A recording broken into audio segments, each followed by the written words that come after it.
Bakıdan mənim üçün bağlama gəlib. İstəyirəm ki, bugün açaq baxaq bunun içində nə var. Gəlin açaq baxaq nə var bunun içində.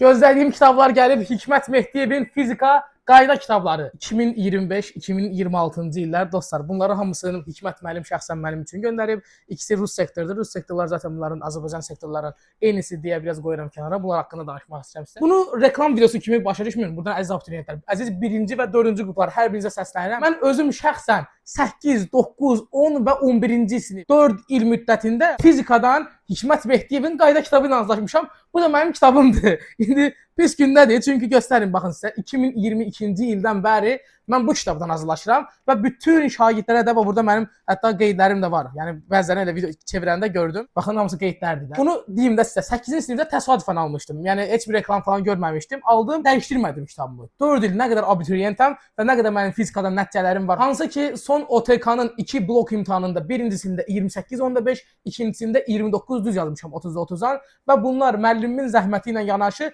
Hikmət Mehdiyevin qayda kitabının bəhrəsidir. Də zəhmət olmasa gəl yaxından çəkinəm. Bizim köhnə kitabımız 300 səhifə idi, amma sonuncu nəşrdə görürəm ki, səhifələrin sayı artıb, elə bilirəm 330-dan çox səhifəsi var və kitabın qiyməti də çox münasibdir. 13 manat qeyd olunub, amma elə bilirəm ki, kitab mağazalarında bu 11-12 manata da alına bilər. Yəni 13 manatdan çox deyil bu kitabın qiyməti. Bu da qısa nəzəri məlumatlar üçün olan kitabdır. 10 manatdır. Bunun da yəqin qiyməti daha aşağı olar. Əsas qiymət deyil təbii ki. Biz təhsildə qiymətə heç önəm vermirik. Əsas kitabın məzmunudur və kitab da məzmununa görə digər bütün qayda kitablarından seçilir. Nəyə görə seçilir? Mən onunla özüm istifadə edən abituriyent gözü ilə baxıram. Baxın, məsələn, hər hansı bir, baxın buradan təsadüfi bir qaydanı açıram. Məsələn, dəyişən cərəyan dövrəsində aktiv müqavimət. Mən bu dərəcə keçmişəm. Baxın, burada görürsünüz bir təxmini 1 səhifəlik mövzu var, elə deyil.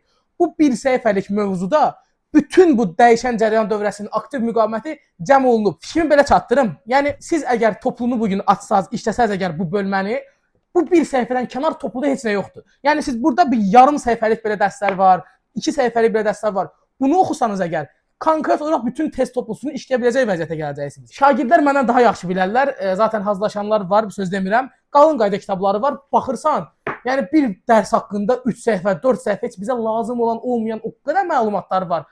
Onlardan heç birindən hansı ki heç toplu da istifadə eləmir, ancaq universitetdə istifadə edirlər ya yox.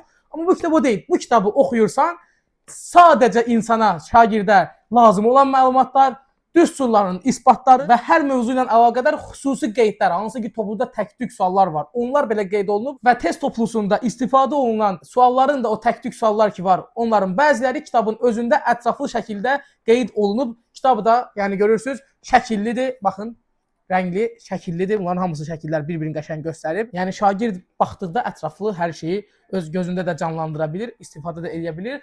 Yəni qısaca mən bütün 1-ci və 4-cü qruplara blok imtahanına 2 aydan az müddət qalıb, 2 ay müddətində də əgər yoxunuzdursa mütləq istifadə eləməlisiniz və yaxud da gələn ilin 10-cu, 9-cu, 8-ci siniflərinə də hamısına tövsiyə edərdim ki, əgər istifadə eləməmişsə, Hikmət Mehdiyevin qayda kitabından istifadə edin. Düzdür, məndə bu kitab yox idi, indi bundan da var. Mən bunu da kəşf eləyərəm, sizə haqqında daha da dolğun məlumat verərəm. Amma hər ikisi şagird üçün çox faydalı kitabdır. Bütün Azərbaycanın kitab mağazalarında bu iki Azərbaycan sektorunda olan və yaxud da ki, Rus sektorları üçün də nəzərə alınıb bu kitabları əldə edə bilərsiniz. Videonu izlədiyinizə görə təşəkkür edirəm. Sağ olun, salamat qalın.